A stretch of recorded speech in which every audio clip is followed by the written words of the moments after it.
आपका स्वागत है। मैं राजेंद्र। आइए नजर डालते हैं कुछ खास खबरों पर।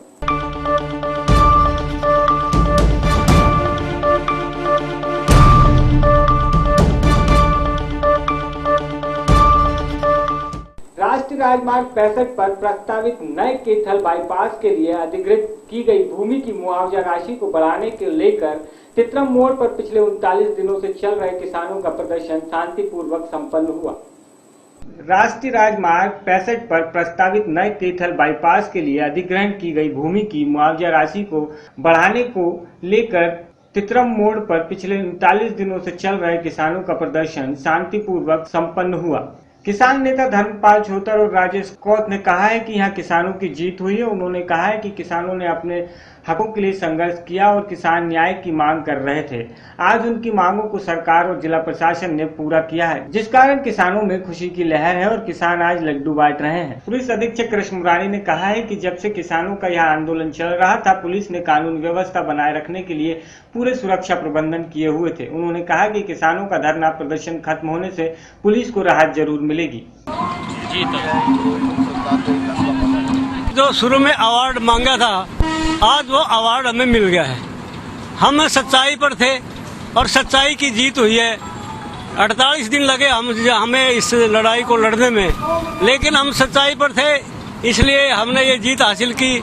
इसमें हमारे जो नौजवान हैं उनका भी योगदान रहा और खास करके माताओं का, बहनों का और यहाँ का जो लोकल आदमी थे, उन्होंने बड़े लंबे संघर्ष के बाद ये जीत हासिल की है। इसलिए आज हम इस पर सब खुश हैं।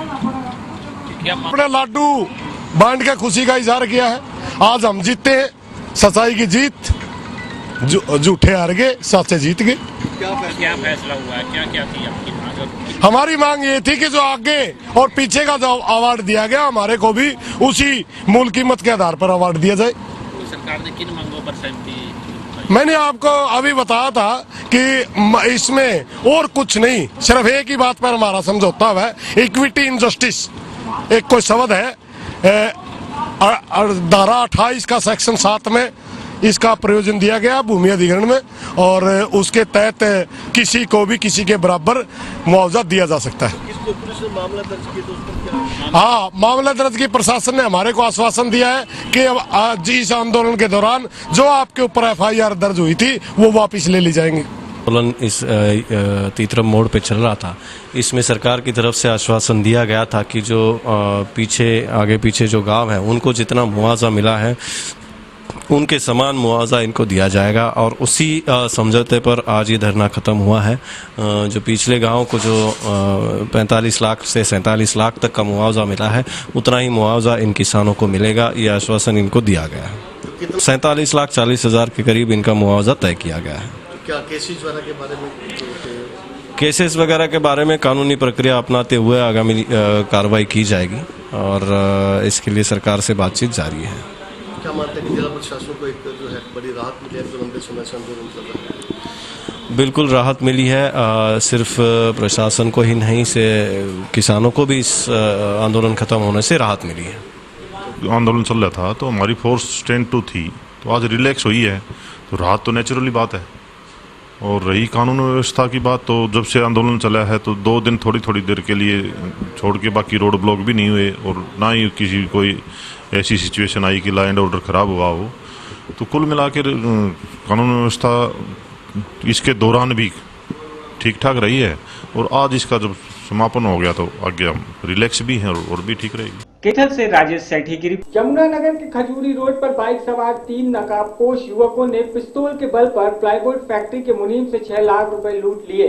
इससे छीना झपटी में 5 लाख रुपए सड़क पर ही गिर गए। यमुनानगर के खजूरी रोड पर बाइक सवार 3 नकाबपोश युवकों ने पिस्तौल के बल पर प्लाईवुड फैक्ट्री के मुनीम से 6 लाख रुपए लूट लिए। इस छीना झपटी में 5 लाख रुपए सड़क पर गिर गए।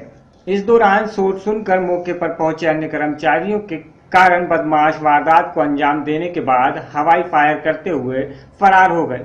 सूचना मिलने पर पुलिस मौके पर पहुंचकर जांच में जुट गई। पुलिस अधिकारियों का कहना है कि बदमाशों को पकड़ने के लिए विभिन्न टीमों का गठन कर दिया गया है। घटना ये थी जी कि जैसे वहाँ से कैश लेके आई है पल्ली फैक्ट्री नॉर्दन से, तो यहाँ पे अपने मोड़ पे ही 3 बंदे थे वो, और 2 बंदे यहीं खड़े थे। एक बंदा बाइक पे पहले आगे गया, उसके बाद घूम के वो जैसे ही घूमा वहाँ पे उन्होंने वहाँ पे यानी कि उनसे कैश खींची। तो कुल कितना कैश था उनके? कैश तो पता नहीं, कैश था सर उनके पास 11 लाख रुपए। तो सर कितने आरोपी थे, कुछ पता लगा? 3 थे जी। तो कैसे आए थे सर? बाइक पे थे, अपाचे बाइक थी उनके पास और बिना नंबर की थी वो। उसके बाद वाइट कलर की थी। तो उसके बाद उन्होंने उनके साथ यहाँ पे छीना झपटी करी 2 बंदों ने। एक बंदा यहाँ से बाइक घुमा के लेके गया, उनके पास यानी कि पिस्टल वगैरह भी थी, उन्होंने फायर करी है यहाँ पे। उसके बाद उनके थैले में छीना झपटी हुई, थैले से गिर गया अमाउंट उनका। तो उसमें उन्होंने जितने उनके हाथ लगे यानी कि उसमें से तो उन्होंने उतना उठाया और जो यानी कि दूसरे कैशियर थे वो उन्होंने भी यानी कि उसमें से पकड़ने की कोशिश करी उनके साथ में।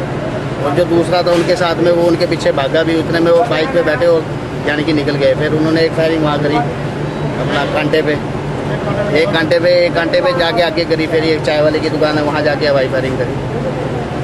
तो ये घटना घटी यहाँ पे। कैशियर है वो अपना पैसे लेकर के आ रहे थे और पीछे हमारे स्टाफ एक था मनोज शर्मा जी थे वहाँ पे, वो बाइक लेकर के आ रहे थे। तो यहाँ कॉर्नर पे जो हमारे कांटे के जो ऐसे अंदर हुए ना, यहाँ पे 2 बंदे खड़े हुए थे। वो बाइक लेकर के एक बंदा पीछे से इधर से गया बाइक लेकर के। तो उसके बाद उन्होंने छीना झपटी करने लगी, मोटरसाइकिल रुकवा दिया, रिवाल्वर निकाल कर दिखाई, उसके बाद फायरिंग करी। छीना झपटी उन्होंने पैसे कैश गिर गए, बैग फट गए। उसके बाद फिर उन्होंने पीछे जो पकड़ने की कोशिश करी, तो उन्होंने फायरिंग कर दी। उसके बाद फिर भाग गए, इधर बंदे मोटरसाइकिल पर तो भागने लगे। फिर कांटे कॉर्नर पे जाकर के फिर अपना फायरिंग कर दी। फिर भी बंदा पीछे गया, फिर रोड पे जाकर फायरिंग किया। उसके बाद भाग गए। तो कितने आदमी थे? 3 बंदे थे। ये तीनों ने वो पट्टी बांध रखी थी मुँह पे।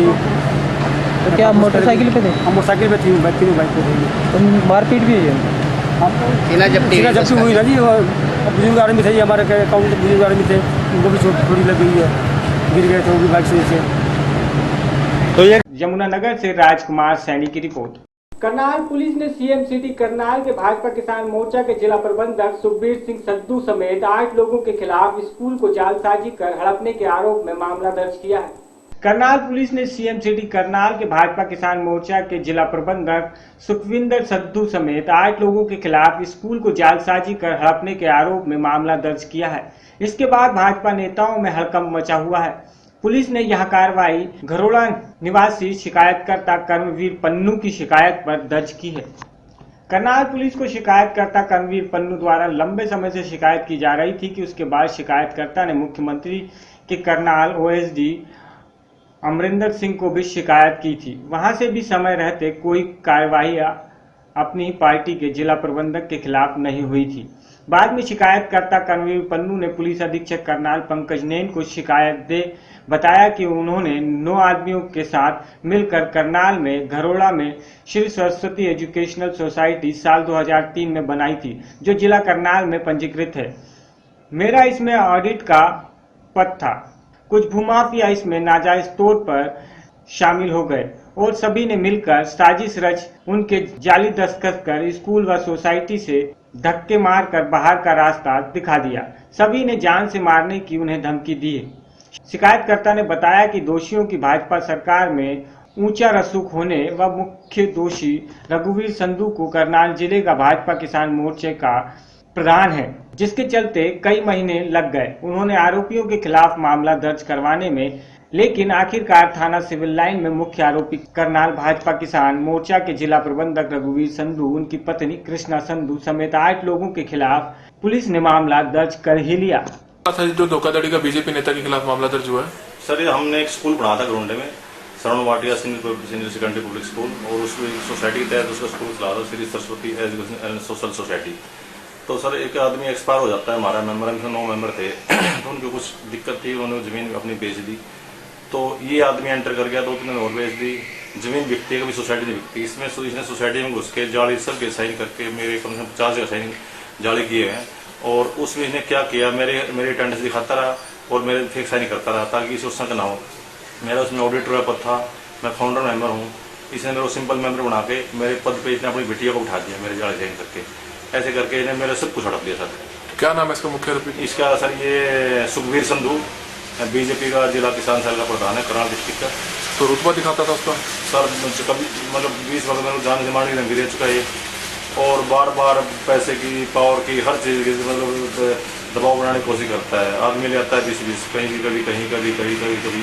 तो काफ़ी मशक्क़त हुई मामला दर्ज? सर मैं इसमें कई साल धक्के खा रहा हूँ, और अब आके इस पर प्रशासन और बाकी जितने भी पदाधिकारी इन सब ने इसमें मदद की, मैं सबका धन्यवाद करता हूँ। इसको रोक दिया गया आगे कार्रवाई करने से, इसके खिलाफ एफआईआर लॉन्च हो गई है। अब आगे भी मैं ये दुआ करता हूँ प्रशासन इसके खिलाफ सख्त से सख्त कार्रवाई करे। क्या रोक दिखाता है सरकार फिर में? सर ये कहता है भाई मैं तो ये हूँ, मैं सरकार में पदाधिकारी हूँ, तो मेरा क्या कर देगा, मैं तो कभी तरह पर्चा दर्ज हो सकता है, मैं तो उठवा दूंगा, मरवा दूंगा, अपने बच्चों को पाल ले, बुखार दूंगा, मतलब हर बात में गालियाँ देता है। तो कहाँ मामला दर्ज हुआ, क्या मामला दर्ज? सर ये सिविल लाइन थाना करनाल में मामला दर्ज हुआ है, सेक्टर 9 चौकी में पड़ता है, जहाँ पे मैटर गया हमारा। और अभी भी इसके एक साथी का फ़ोन आया, मैंने मिस कॉल थी, मैंने तो उसको अचानक वैसे मिला दिया। उसमें कहता है वो आदमी, उसे उधर से आवाज़ आती है, मानता नहीं, एकदम फ़ोन कट गया। पीछे उसके पीछे भी सुबह संधु की आवाज़ आ रही थी, सिर्फ 7 सेकंड फ़ोन चला है, और मैं अभी आपके पास आया हूँ। तो खतरा है मुझे सर जान का पूरा खतरा है। अरेस्ट तो नहीं हुआ कोई? नहीं सर, कोई अरेस्ट नहीं हो रहा। इसने सर ट्रेजरी में भी इसने बैंक में इसने 500 रुपये का चालान जमा करवाया, और उसका 500 का 3500 बना के इसने जिला रजिस्ट्रार फॉर्मेट सोसाइटी को जमा करवा दिया। सरकार को इसने 3000 का चूना लगाया है, जो कि मैंने सारे डॉक्यूमेंट RT लगा के सारे मेरे पास सबूत हैं, हर चीज़ है मेरे पास। लेकिन अगर प्रशासन कार्रवाई करे तो ये आदमी पिंजरे में जा सकता है। सर मामला है सर ये जो एक स्कूल की धोखाधड़ी में एक अपना नेता समेत कुछ लोगों के खिलाफ मामला दर्ज हुआ है। हाँ, कल हमें कंप्लेंट मिली थी कि सरस्वती एजुकेशन सोसाइटी है बरोंडा के अंदर, उसके एक मेंबर ने हमें कंप्लेंट दी है कि उसको ना हाजिर ना दिखाकर और उसके वो किया है, उसको सदस्य को निलंबित कर दिया गया। तो इसके रिगार्डिंग हमने कंप्लेंट मिली थी, तो उसके अंदर केस रजिस्टर कर दिया और अभी इन्वेस्टिगेशन कर रही है। कौन कौन आरोपी हैं इसमें? इसमें उसी के सोसाइटी के ही मेंबर आरोपी हैं, 6-7 मेंबर्स आरोपी हैं। तो मुख्य आदमी का क्या नाम है सर? इसमें मुख्य आदमी का नाम के भी कर रहे हैं जांच, बाकी देखते हैं, इन्वेस्टिगेशन कर रहे हैं। लोगों के खिलाफ मामला दर्ज हुआ, क्या नाम है? इसमें 6-7 आदमी के खिलाफ मामला दर्ज हुआ है। सुखवीर संधू और उसके जो सदस्य हैं उनके खिलाफ मामला दर्ज हुआ है। मेन आदमी में सुखवीर संधू है। तो आगे की कार्रवाई की जाएगी? हाँ, अभी इन्वेस्टिगेशन कर लिए, पूरा रिपोर्ट वगैरह लेके, और जैसे ही फाइल रिपोर्ट आती है हम आगे कार्रवाई करेंगे। करनाल से राजकुमार शर्मा की रिपोर्ट। कुंडा थाना क्षेत्र के ग्राम हरियावाला में देर रात नकाबपोश बदमाशों ने एक घर में जाकर तांडव मचाया। बदमाशों ने घर वालों को तमंचे के बल से मारकर घायल कर दिया। कुंडा थाना क्षेत्र के ग्राम हरिवाला में देर रात नकाबपोश बदमाशों ने एक घर में जाकर तांडव मचाया। बदमाशों ने घर वालों को तमंचे के बट मार कर घायल कर दिया।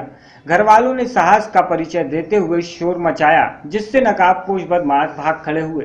मुरादाबाद रोड पर कुंडा थाना क्षेत्र के ग्राम हरियावाला निवासी सुनील कुमार उर्फ बिल्लू अपने परिवार के साथ घर में सोया हुआ था कि अचानक नकाबपोश बदमाशों ने घर के दरवाजे पर जोर का धक्का मारा, जिससे दरवाजे की कुंडी खुल गई। इसके बाद बदमाश घर के बरामदे में सो रही सुनील की मां महादेवी के पास जा धमके।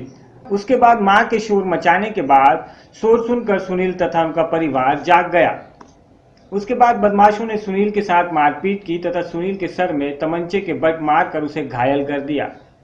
घटना के बाद से गांव में दहशत का माहौल है। सूचना मिलने पर कुंडा थाना की पुलिस मौके पर पहुंचकर घटना के बाबत जानकारी ली। क्या हुआ था पूरा जब आप लोग? ऐसा हुआ, अब मैं यहाँ लेटी हुई थी तो यहाँ पे मैं आके पहले एक आया, फिर 2 आए, फिर 3 देखे, मैंने चौथा नहीं देखा। अच्छा, उन्होंने कुछ नहीं कहा, बस ऐसे ऐसे करते रहे। मैं खाट पे लेटी रही, उठी भी नहीं खाट पे से। उसके बाद में भैया की तरफ घूम मुड़े, मेरे बच्चे की तरफ। जब मेरे बच्चे की तरफ घूम मुड़े तो मैंने फिर ये दरवाजा खोल के मैं इधर को भाग, चल के दिखाऊं? नहीं वैसे बताते हो। हाँ, बस इधर को गई मैं। फिर मैंने आवाज़ लगाई, पड़ोसी कोई नहीं उठा। इतने में अंदर आई तो कहने लगे अम्मा। फिर मैं इधर को गई अपने किराएदार, 2 किराएदार रहते हैं, ये आए तो फिर भाग गई। अच्छा, अब आप क्या चाहती हैं? अब आप क्या चाहते हो? अब बताओ क्या चाहूँ कि पकड़ूँ, मिले तो पुलिस से क्या उम्मीद करते हो आप? बस पुलिस से यही उम्मीद करूँ भाई, करोगे अपना काम जो भी करना है। जी पकड़ लें। हम लोग सो रहे थे, अचानक दरवाज़ा तोड़ा गया। तोड़ने के बाद 4 आदमी अंदर आए। माता जी जहाँ सो रही थी उन्होंने शोर मचाया, उनकी आवाज़ सुन के मैं आया। मेरे आने के बाद मैंने देखा कि 4 आदमी माँ को घिरे हुए थे। मैं जब उनके पास गया तो वो मेरी तरफ को झपटे, थोड़ी सी मेरे से हाथापाई करी। मेरे सिर पर उन्होंने कुछ तमंचे के टाइप से प्रहार करा। और बाद ज़्यादा हम शोर मचाने लगे। अम्मा दूसरे दरवाजे से बाहर रहने लगी, शोर शराबा ज़्यादा सुन के वो भाग गई। उनको और मेरे तमंचा ये मार गई। उसके बाद गांव के लोग आ गए, हम लोगों ने उनका पीछा किया। पीछा करने के बाद आगे जाके उन्होंने फायर किया। फायर करने के बाद वो भाग गई। हमारे पास निहत्थे थे इसलिए हम कोई ज़्यादा यहाँ पर जो है चप्पल वगैरह क्या चप्पल थी, जब भागते हुए गए, जो दीवार कूद के गए तो एक चोर जो भी था वो उसकी चप्पल है जो। काशीपुर से पौरुष यादव की रिपोर्ट। काशीपुर में युवती के साथ शादी का झांसा देकर पिछले 2 साल से शारीरिक शोषण का मामला सामने आया है। युवती ने जब युवक पर शादी का दबाव बनाया तो वह मुकर गया। काशीपुर में युवती के साथ शादी का झांसा देकर पिछले 2 साल से शारीरिक शोषण का मामला सामने आया है। युवती ने जब युवक पर शादी का दबाव बनाया तो वह मुकर गया। यही नहीं, पीड़िता ने आरोपी युवक पर अपने दोस्तों के साथ भी हम बिस्तर होने के लिए मजबूर करने का भी आरोप लगाया है। शहर के मोहल्ला रहमखानी के रहने वाले रामपाल तोमर की पुत्री शालिनी का पड़ोस में रहने वाले प्रशांत यादव पुत्र जदुवंश यादव के सह प्रेम प्रसंग चल रहा था। पीड़िता शालिनी के मुताबिक पिछले 2 साल से प्रशांत उसे अपने साथ बतौर पत्नी के रूप में अपने यहाँ रखे हुए था। इस दौरान आरोपी प्रशांत ने उसे शादी का झांसा देकर 2 साल तक एक गांव में अपने पास रखा। इस दौरान उसका शारीरिक शोषण भी किया। इस बीच युवती के परिजनों ने उसे संबंध तोड़ दिए। प्रशांत यादव नामक युवक ने उसे कमाई का साधन बना दिया। आरोपी ने उसे अपने दोस्तों के साथ हम बिस्तर होने के लिए दबाव बनाया था। युवती के मुताबिक विरोध करने पर आए दिन उसके साथ मारपीट की जाती थी। आरोपी ने उसे मारपीट कर उसे घर से निकाल दिया, जिसके बाद पीड़िता शालिनी ने कोतवाली की शरण ली। लेकिन अफसोस, पुलिस इस पूरे मामले में आरोपी युवक के खिलाफ कार्रवाई करने के बजाय उल्टा पीड़िता पर ही समझौते का दबाव बना रही है और कुछ भी कहने से बच रही है। मारपीट हुई है। मतलब जिस इंसान के साथ में मैं रह रही हूँ वो 2 साल से लगातार डेली मेरे साथ में रह रहा है और डेली रोज मारता है मुझे और अपने दोस्तों को लेकर साथ में घर पे लेकर आता है। गलत काम करने के लिए बोलता है, नहीं करती हूँ तो मारता है और क्या कहते हैं दहेज की वो रखता है, गलत काम करने के लिए भेजता है बाहर, कहता है जा, नहीं जाती तो फिर मारता है। उसके घर वाले भी यही बोलते हैं। अच्छा, गलत काम करने के लिए अपने साथ तो साथ, लेकिन दोस्तों के साथ भी करने के लिए बोलता है? हाँ जी। ये कितने साल से चल रहा है? 2 साल। काशीपुर से पौरुष यादव की रिपोर्ट। करनाल राष्ट्रीय राजमार्ग पर स्थित गांव ऊंचा सामान के खेत में युवक युवती के शव मिलने से सनसनी फैल गई। करनाल राष्ट्रीय राजमार्ग पर स्थित गांव ऊंचा सामान के खेतों में युवक युवती के शव मिलने से इलाके में सनसनी फैल गई है। दोनों ने कोई जहरीला पदार्थ खाकर आत्महत्या की है, ऐसा दोनों के शव देखकर लग रहा है, क्योंकि उनके मुंह से झाग निकल रहा था। दोनों की उम्र 20 साल के आसपास है। अभी तक दोनों की पहचान नहीं हो पाई है। फिलहाल यहाँ ऑनर किलिंग का मामला भी दिखाई देता है कि दोनों को मारकर खेतों में फेंक दिया गया हो। पुलिस कोशिश कर रही है कि यह किस शहर के रहने वाले हैं, इस बात पर पता लगाया जा रहा है। इनके पास से एक मोबाइल फोन मिला है जिसको पुलिस ने ट्रेसिंग पर ले लिया है। जी सर, ये कहाँ से शव मिले थे, क्या पता चला जी? ये जो ऊंचा समाना के खेतों में मिले थे हमें, और हमारे को सूचना मिली थी थाना में भी एक लड़का और एक लड़की की डेड बॉडी पड़ी हुई है। वहाँ पर हम मौका पर पहुंची पुलिस और SHO साहब भी साथ में गए थे। तो वहाँ पर देखा तो एक लड़का और एक लड़की की मृत अवस्था में डेड बॉडी मिली है। उनको एम्बुलेंस का प्रबंध करके सिविल अस्पताल में उनके 72 घंटे के लिए रखवाया गया है। इसके बाद उनका वहाँ एक मोबाइल भी मिला है, वो ट्रेसिंग पर लगाया गया है और उनकी जैसे भी लोकेशन होगी उनके घर वाले से सूचित करके आगे की कार्रवाई अमल। और भी सर कुछ मिला, कोई रेलवे टिकट या कुछ? हाँ, रेलवे टिकट में मिला है, लेकिन वो सोनीपत से पानीपत और पानीपत से अम्बाड़ा कैंट का। आज की डेट का है जो? वो 5/9 पुराना है। हाँ, कल की डेट का। कल, ठीक है। तो पता चला वैसे कैसे जहर खाया लगता है क्या? हाँ, लगता है कुछ ऐसा, मतलब सल्फास की गोलियां। करनाल से संजय कुमार की रिपोर्ट। फिलहाल खबरों में इतना ही, अब मुझे दीजिए इजाजत। नमस्कार।